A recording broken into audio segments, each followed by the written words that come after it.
스가랴 48번째 묵상입니다. 구약성경 스가랴서 13장 2절부터 6절 말씀까지 봉독합니다. 만군의 여호와가 말하노라.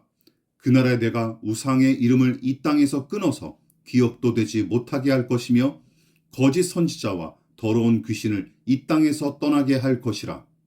사람이 아직도 예언할 것 같으면 그 낳은 부모가 그에게 이르기를 내가 여호와의 이름을 빙자하여 거짓말을 하니 살지 못하리라 하고 낳은 부모가 그가 예언할 때에 칼로 그를 찌르리라.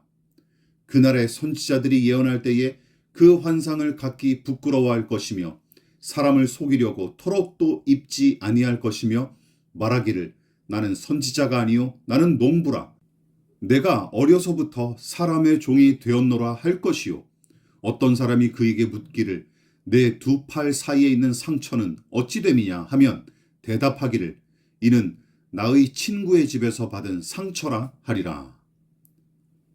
개인적으로 구약의 예언서들, 선지서들을 읽다 보면 두 가지 이유로 놀라며 고개를 끄덕이게 됩니다. 먼저 예언이 지극히 현실적인 문제를 다룬다는 사실이죠. 어떤 사람들은 예언자들 혹은 선지자들을 영적인 영역을 다루는 종교인 정도로 여기기도 하는데 예언서들을 읽다 보면 그것이 지독한 편견임을 깨닫게 되죠. 하나님의 계시와 예언의 말씀은 예언자들의 시대 정황과 밀접하게 맞물립니다.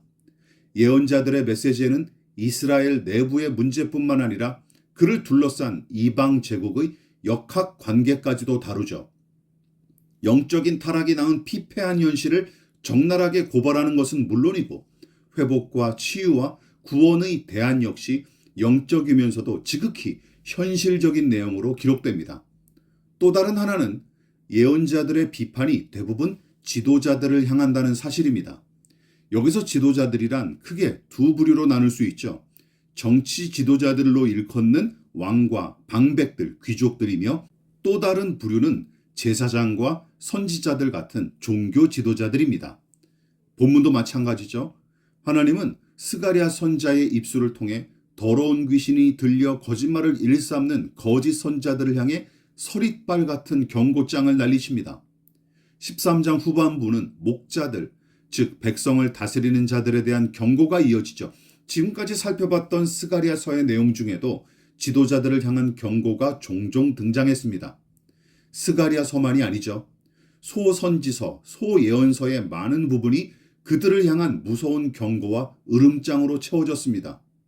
특히 하나님을 제사하고 그분의 율법을 선포하는 중대한 역할을 감당하는 종교 지도자들이 허튼 짓을 저지르면 다른 어떤 대상보다 무섭게 책망합니다. 본문을 보십시오. 거짓 선지자들을 향한 하나님의 진노가 얼마나 큰지 과장법을 통해 극단적인 사례까지 제시하죠. 여호와의 이름을 빙자하여 거짓말을 하면 살지 못하리라 하신 말씀이 이어진 것을 보십시오.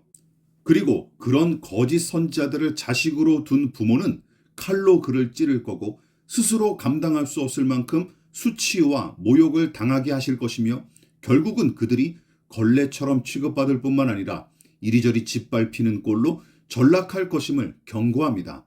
자, 그렇다면 누가 거짓 선지자일까요?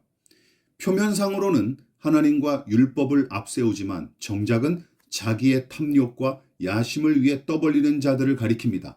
또한 율법의 정신을 철저히 외면한 채 기계적으로 해석한 율법의 규칙을 백성에게 짐지우고 올가매는 자들입니다. 그뿐만이 아닙니다. 속사람의 더러움을 감춘 채 겉으로는 경건한 채 하는 종교인들, 다시 말해 위선과 가식을 일삼는 자들도 거기에 해당합니다. 이들의 죄가 더 사악하고 받을 심판이 더 무서운 이유는 무엇입니까? 하나님의 이름과 그 말씀을 빙자하여 저지른 일이기 때문이죠. 2500여 년 전 종교 지도자들을 향한 이 무시무시한 경고는 오늘날도 고스란히 적용됩니다. 목사가 누리는 특권과 이득만 몰두할 뿐 하나님과 사람들 앞에 정직하고 성실하게 사역할 생각조차 하지 않는 작자들은 결국 심판을 피하지 못할 것입니다.